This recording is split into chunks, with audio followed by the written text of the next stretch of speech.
Chapter 2. It was raining in Brighton. It was always raining in Brighton. Water lashed from the ocean, whipping the buildings which stood dull in the winter morning. The city seemed never ending, running into a grainy horizon before it became cliffs and beaches.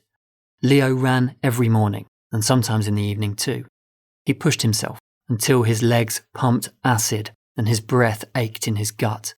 He needed to sweat, needed to feel the pain to feel alive. Today was like no other. Run, work, continue his search.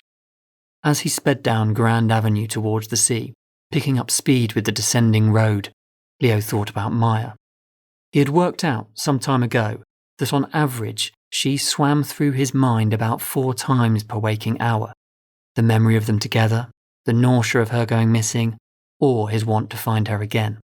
He had been looking for her for nearly 2 years.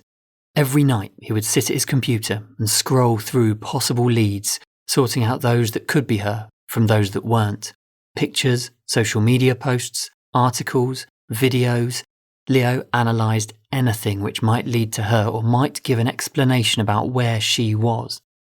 The way Leo saw it, with the clarity he got from pounding trainers, she was either dead or had chosen to go. Neither option was good, neither brought him solace, but he needed something more than knowing nothing. Leo turned onto the seafront. To his right, the ocean whipped, grey and white. To his left, rows of terraced houses looked dreary, bleak and crumbling in the congealing rain.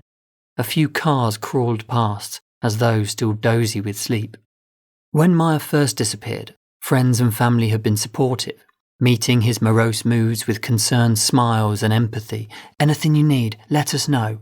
That soon changed into offers to help him move on, to find someone new. You can't spend your whole life looking for her.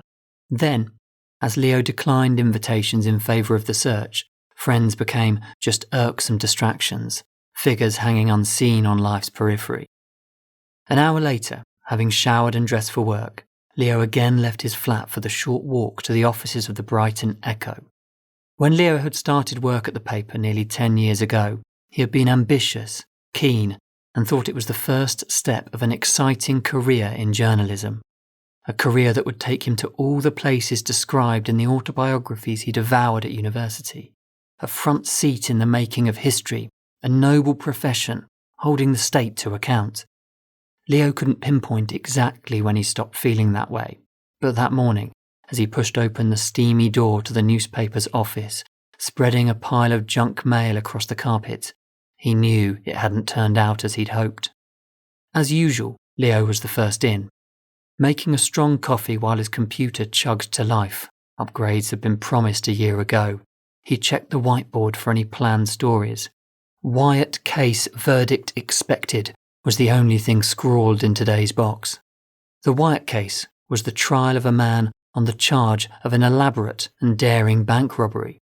With a final buzz and clunk, the computer loaded.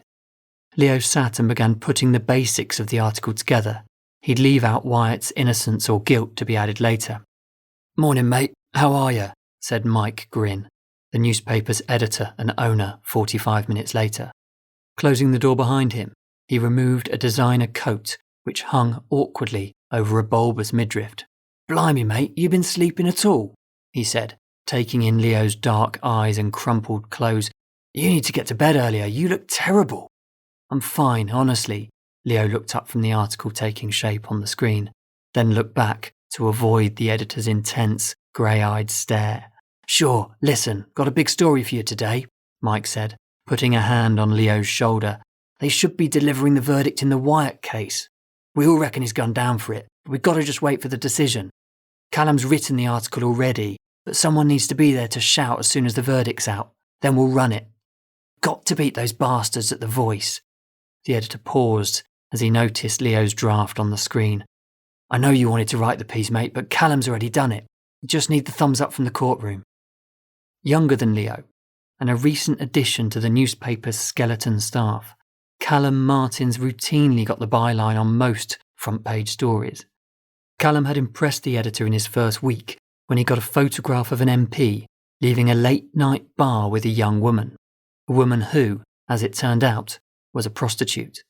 They had run it on the front page and it had been picked up by some of the less respectable national papers. Nodding at the editor, Leo closed his Wyatt story without saving it. Who was he to get in the way of the newspaper's new star journalist? Shuffling back into his damp parka and stepping out into the drizzling morning, Leo knew it wasn't the journalism he wanted to be part of. It was his job, though, and that counted for something.